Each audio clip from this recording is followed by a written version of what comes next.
Yo, what's up? What's up? I'm so grateful to be here with you for this next installment of the My Story from Hell to Healing.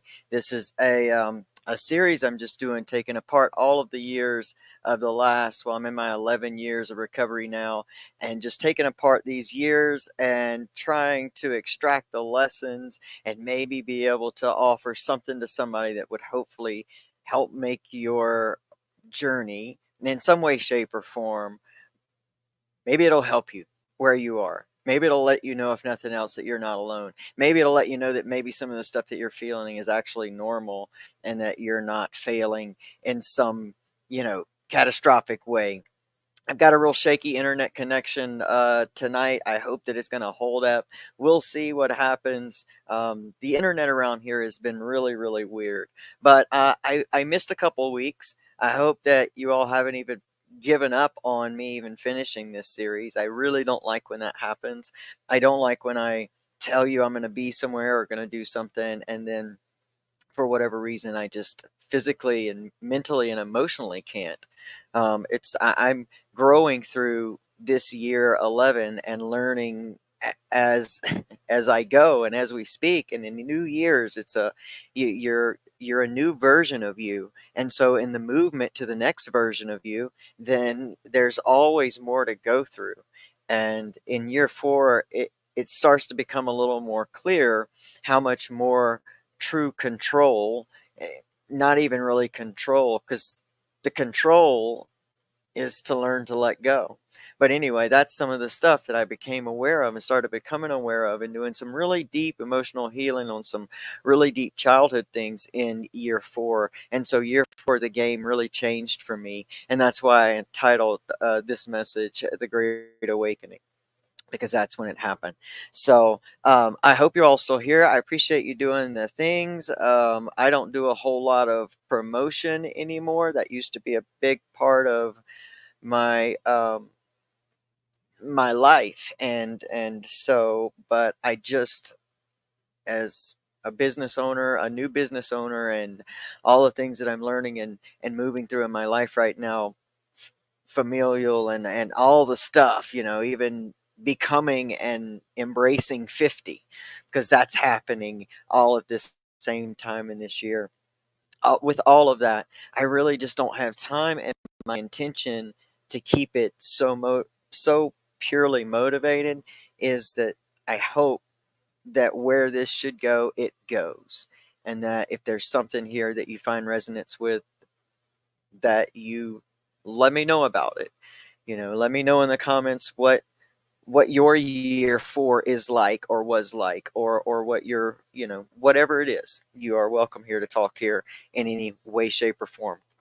And also, if you find somebody else and you know somebody else who might get something out of all this long-winded information, then share it with them as well, and share it on your pages. First, I want to share some resources with you. I've been saying I was going to do this at the end of the show, and yet I'm on autopilot with it. But so I've started it, and I want to share some information with you. I want to share some resources with you. And I got a new addition to tonight, someone I really want to introduce y'all to. He's going to be an upcoming guest on the Recovery Soul Food podcast. And I'm eager to share with you, especially those of you in the recovery community, especially substance. I mean, all honestly, really, because addiction at its core is, we know what it is, right? Has less to do with what it is and more about what's the escape, what's the intent. So that's what we're trying to heal. So I got some resources for you. I got my good friend and our soul sister Pamela Topchian's book, that is I Didn't Come This Far to Only Come This Far. Her amazing memoir right here, which she has available on amazon.com/Pamela Topchian, where you can also pick up her newest amazing little memoir, Behind the Mask, Gloves, and Scrubs, One Nurse's Journey. Pamela spent time working in the addiction field as a nurse, and also went through her own struggles with having family members that went through that. So she's seen so much that it gives her the perfect compassion for what we try to do here, which is heal. So check that out on amazon.com/Pamela Topchian. And also, Pamela has an amazing talent in hypnotherapy, and she uses it often to help people move through things, things in their lives, addiction. And she's got this great guided visualization, which you'll want to go to YouTube and look it up, because this is not going to be a link you can click. But if you go to Pamela Topgen on YouTube, you can find that, and it helps relieve cravings. And so I utilize Pamela as a hypnotherapist, before, and need to do it more. She's so amazing. So check that out for sure. We love Pamela. I got my new little resource of the year right here, along with that guided visualization, and the Tao Te Ching by Martin John Garcia, his wisdom added to the Tao Te Ching in this great little pocket version of it, so it can go where you go. It's always available. I love Martin John. It's all the verses in here, and it's life changing, and it's meditative. In all honesty, pick that up at martinjohn.com. The Tao Te Ching by Martin John, and our good buddy, our good friend. Let me get down here to him.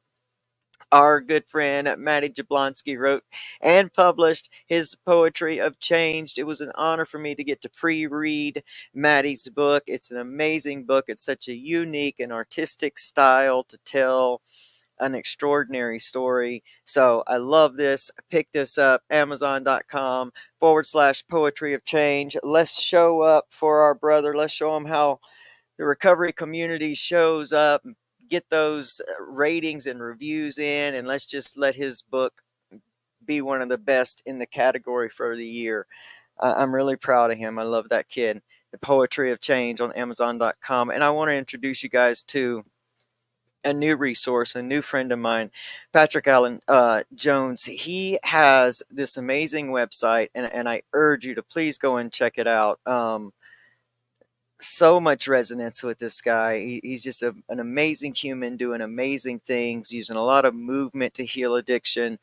It really has a good part of his program is very masculine oriented. So for our men, that often get overlooked when it comes to mental health and when it comes to taking care of your bodies, other than the norm stuff, the working out, but you can use somatic movement in your life to release the same trauma that everyone holds in their body. So I urge you, if you're looking for freedom from your addiction, like true freedom from your addiction, check out Patrick Allen Jones at healyouraddiction.com. And you can also check him out at Instagram at Patrick Allen Jones. And listen, if you tell him that Recovery Soul Food sent you, he's going to give you an amazingly huge discount. Like, I was astonished at the price that he was willing to do that. Just because this is more about passion than it's about getting the information out. It's about really helping people heal from the inside out. Because when I came into recovery, the thing I knew had to be different this time is I couldn't just count days. If I did not go any deeper than that, then I was just going to repeat the cycle. And I utilize all of these resources that I share with you all, and many more, to continue to keep myself into a place of walking what is the Great Awakening for me. And so I'm grateful to be here.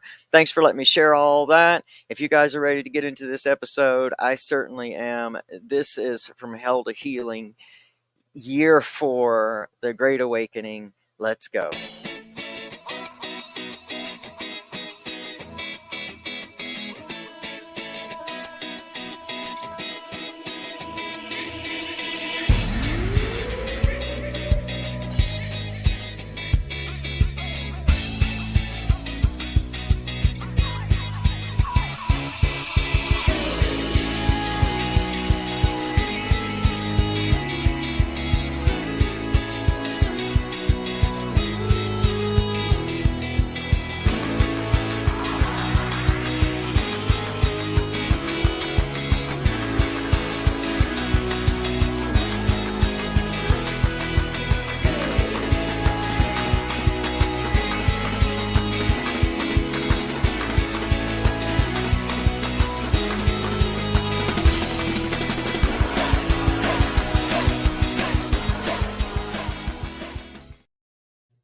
What's up, Janine? What's up, Chip? Yeah, I dug this one out of the closet. One of those shirts that I hadn't seen for a long time. What's up, Pam? Thanks for being here. Thanks so much. I'm glad you guys are here. Hey, if it's just the three of us, it's a cool, cool vibe. So, it's. Are we not going through some changes? My goodness, aren't we all? A lot of the things that we've been kind of, I don't know, in ways asking for are really coming about fairly quickly, and they are coming about a lot and at once. And so I've been going through a lot, and so I apologize for missing the last 2 weeks, but I just had to do some things to take care of myself. My body was telling me. And 50's been, it's good in a lot of ways, and then it's scary in other ways. I will not lie. Doing the I know the way I've treated my body. Anybody seriously that spent any time in active substance addiction has really abused your body. And so I'm both I'm honored to have even made it to 50, to be honest. But now 50 comes with its own new things, and I'm really having a good time. It's nothing really drastic or out of control. I just get a little bit kind of shaky about certain things anymore, like health wise. And then it gives me this opportunity to, at the same time, kind of learn how to love my body and be grateful for it, and be more in resonance with the gratitude for where I am versus the fear. But it's real, it's real. We got to do this work. And so I kind of, when I talk about stuff like that, I really had to think back to year four. I knew year four was a game changer for me. And I had found a little purpose in year three. I was starting to teach myself that I could adult and that I could handle things.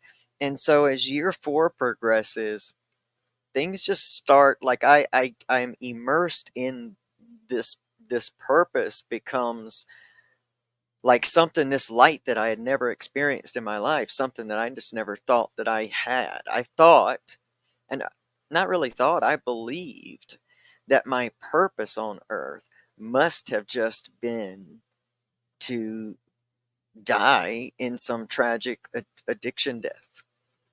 That's what I really believed my purpose was for the longest time, because I never could seem to get a handle on it. Tried all the abstinence in the world. I tried working the steps with almost like a veil over myself. Like I had no idea about, you know, consciousness and what that meant. And I never really knew who I was. I had worked and done a lot of healing, deep childhood wounding, uh, really came about and came up in years three and four. I credit the people that I worked with, because like a lot, though that that my story, this is redundant, but I had gone back to a program. I had gone back to an MAT program with very strict guidelines for myself, and I fought to get the best people that connected with me. And I had fought hard to get this one soul. Her name was Amanda, and she was a psychologist, and it was just the most amazing dance of help for me. But I fought for that. And so if you're in a program somewhere right now, fight for your wellness, fight for your healing. Find who it is, ask to be guided to it, say it in your prayers. We can't really do this alone. And I think what we've come out of recently, that I won't even mention, but what we've come out of recently may have given the false impression that even though we're highly connected via internet, that somehow we also don't need human connection when we're moving through addiction, because recovery, because the tendency is to isolate.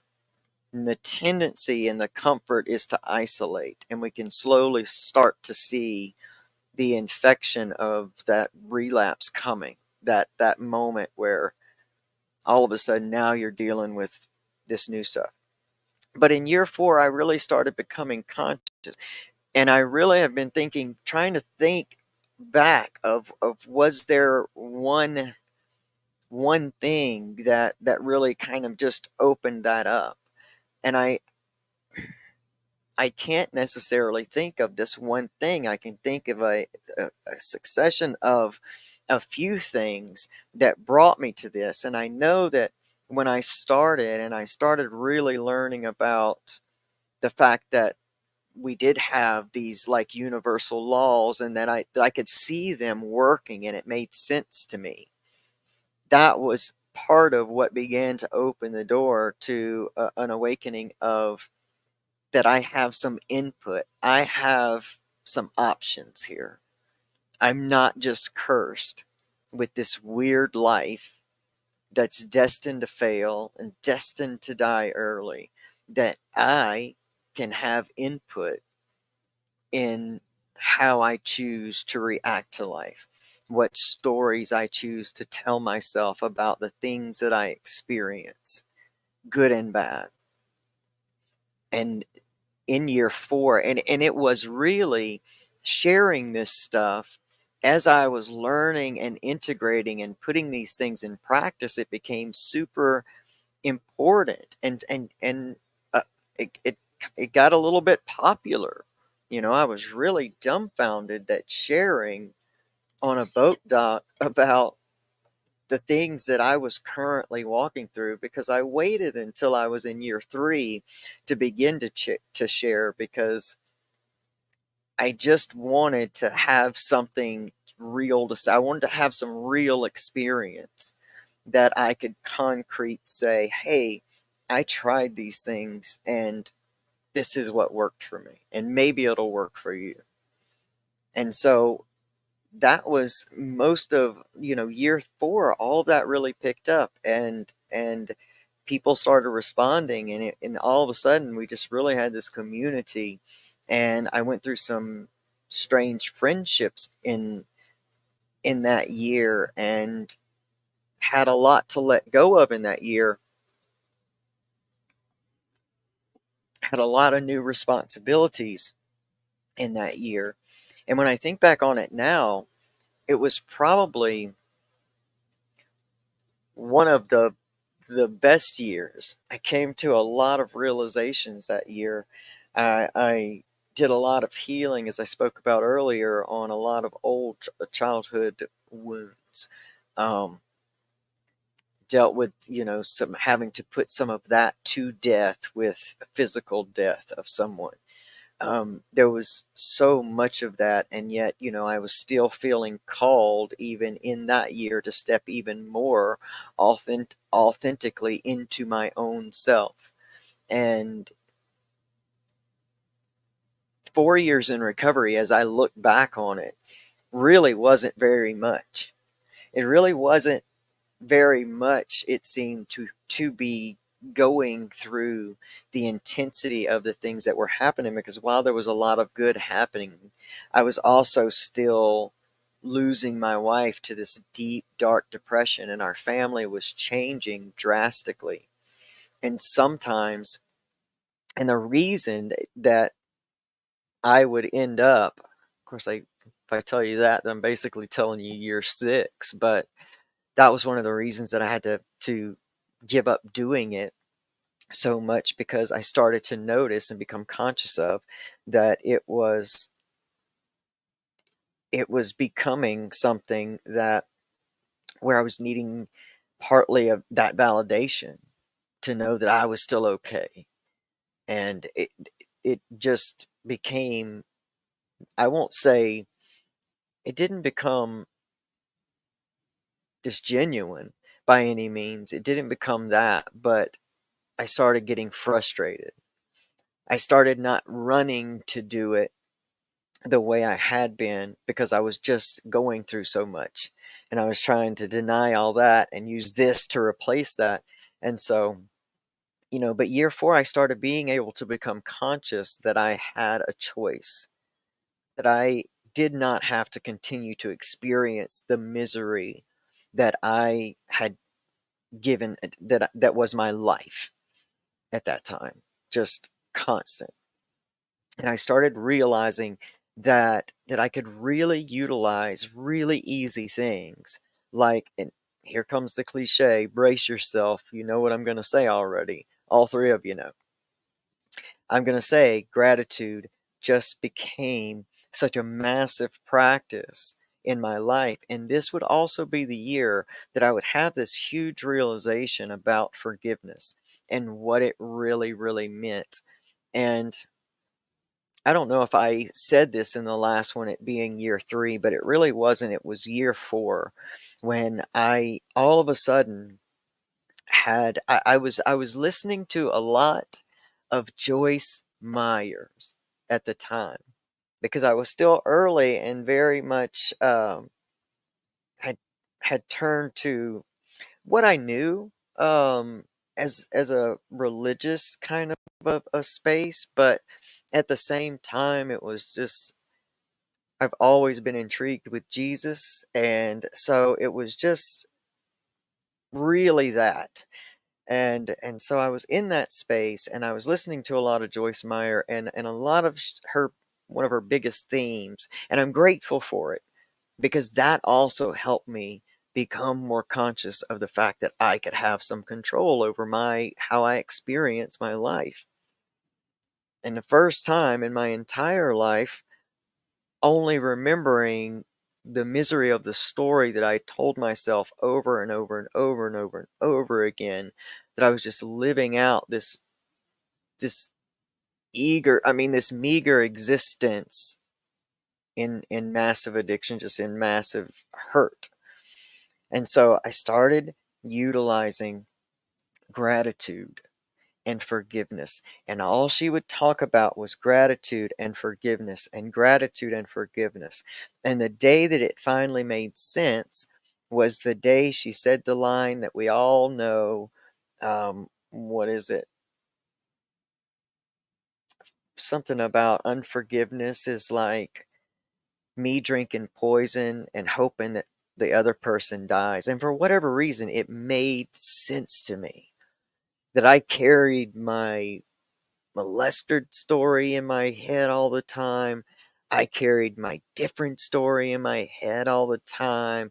I carried that, nobody can ever really know you story in my head all the time. And it was just so much weight. And I knew recovery wasn't going to be possible if something didn't expand. And it was in this year that I would ask this great question out, which opened my entire world and my entire vision.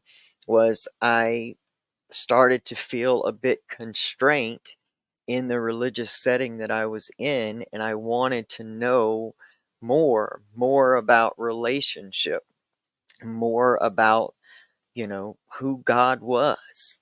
And so I asked that bigger question. I said, I want to know who you are. And when you open a broad question like that, you realize that God is everything and everyone all at once. And it just becomes this broader, started becoming this need for a broader relationship with something like that, not just this blind trust, if you will. And so all of this is happening in this 1 year of year four, and it's all unfolding. And through everyone, it's so much easier to look back and see the blessings, because as I hear myself talk about it, there was a lot of things that it was hard for me even to be grateful for in that time, even though I was practicing gratitude. When you aim to practice forgiveness, you get a lot of stuff to forgive. It almost felt like this, oh my gosh, I asked for this, and all this stuff comes, and it just comes in the opposite way of that you hope, or that, you think it should. And it came in the form of challenges. And I was watching my wife go into this depression, and I had no sensitivity.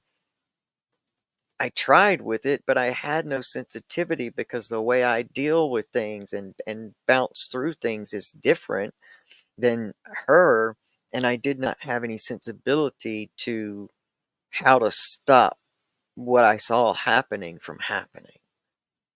And so there was a lot that I didn't understand about, depression and how to help somebody and how far someone could go. And so I took a lot of stuff personally, that while she was going into this depression, I saw it more from a story of she's choosing these things, and of course, since I've learned that that's not the case whatsoever, that, you know, was not what it was. Like, I was just watching this descent of someone that I loved into this deep, dark place, and I would have no idea how bad or how long it would last or how bad it would get. And so, in that time, there was just a lot of disconnection from people that I loved, and so there was therefore a lot of forgiveness to practice, because I took so much of that personally that I was angry for a long time. And I was so angry to the point that I was exploding more and more and more. And even in my year 4, it was I wasn't the only one going through this. We had another, human going through this with us, and trying to figure it all out, and keep it all together. All this adulting at once, of which I had never actually really done. This time in recovery is the longest time I've adulted ever. And so I felt all these things, abandonment and everything. But I was really, really getting a hold of how gratitude and forgiveness really work together, because gratitude works to start to broaden and change our perspective and the way that we see things, because the story we tell ourselves is not always the truth. And a lot of times, especially when it's really negative, it's not the truth.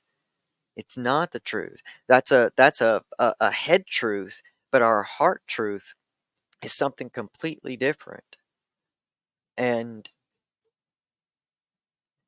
and we can change ourselves. And that was the coolest thing about year 4, was learning about the brain and how it worked, and being able in real time to share that, on public platforms, where other people could utilize this same stuff that in live action was really, really, really working for me. And I went through so many programs and things that year, because I was looking for the formula that was going to fix everything. And that year would kick off the next quite a few that would show me that there is no formula that fixes everything. This is an ongoing evolution of our a human being, and that we're going to be in constant motion and constant growing. And so, coming to the place of acceptance of that versus wishing things would get a certain way and stay the same, that sets us up for that disappointment. And I did a lot of that in year 4, experienced a lot of that disappointment, a lot of that disappointment. But, I was getting to share about these things, and they were really, really working. And knowing that we can utilize our words and our thought processes and different resources to really, truly retrain change the neural pathways in our brain, that we could rewire our own brains to see life in a completely different way. And that was like a miracle to me. And I really started experiencing it in year 4, and I had already begun the practice, and I just doubled down on these practices, trying my best to forgive. And I felt like I just really didn't do it well. that first year. But as I've continued to move with that intention to not hold grudges, I can't carry. I like I spoke about in the beginning, I'm 50 now. Like I got to be super mindful of the baggage that I want to carry around with me, cuz some of it is just no reason. Most of it there's no reason. So what's really important to me in my value system for myself and what's right for my recovery is that I manage that, that I don't carry a lot of grudges. And when I do carry some stuff on my heart that I really maybe ought to say or want to say or question myself to say or things to do, when I do that, I suffer, internally. Like I feel it. It'll manifest through my body. I'll get sick or I'll get an injury. Last week I'm with an injury, you know, like and so it manifests through my body. And so I'm really, really, it's very important to me to get those things out there and to process those things through, not to never have negative emotion, but to not carry the burden of it. So there was this little example of this, and I hope it doesn't gross some of y'all out. I'm from the country and we do a lot of fishing around here. And so my son and I went and did some gar fishing last weekend, and we had these live minnows, and I kept watching this. We put the little bobber on there and the minnows on there, and I know it's sad, but that's what we do. And I would watch this minnow hit the water every time I would cast it back out. It'd go in the water and it would try to take off again, and it would recognize pretty quickly that it had this bobber to hooked to it, and it just couldn't get very far, and it just couldn't pull it down, and it just stopped trying. And I started thinking about, sometimes that feels like life.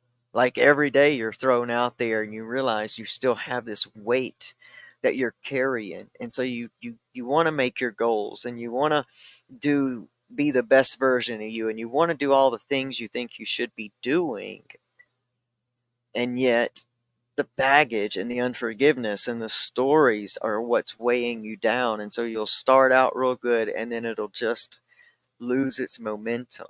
I get it and I understand. And it's the stories and that unforgiveness. And so forgiveness is super important to me in my recovery. Gratitude is super important for me in my recovery because I've seen the power of the miracles it can bring, even in our bodies. We're so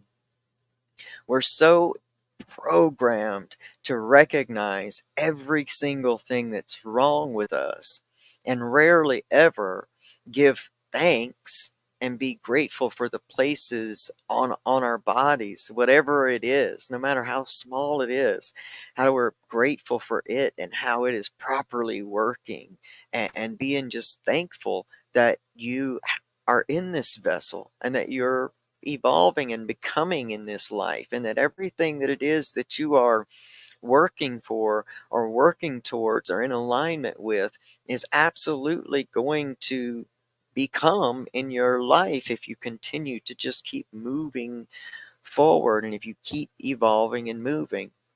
And gratitude helps those miracles happen.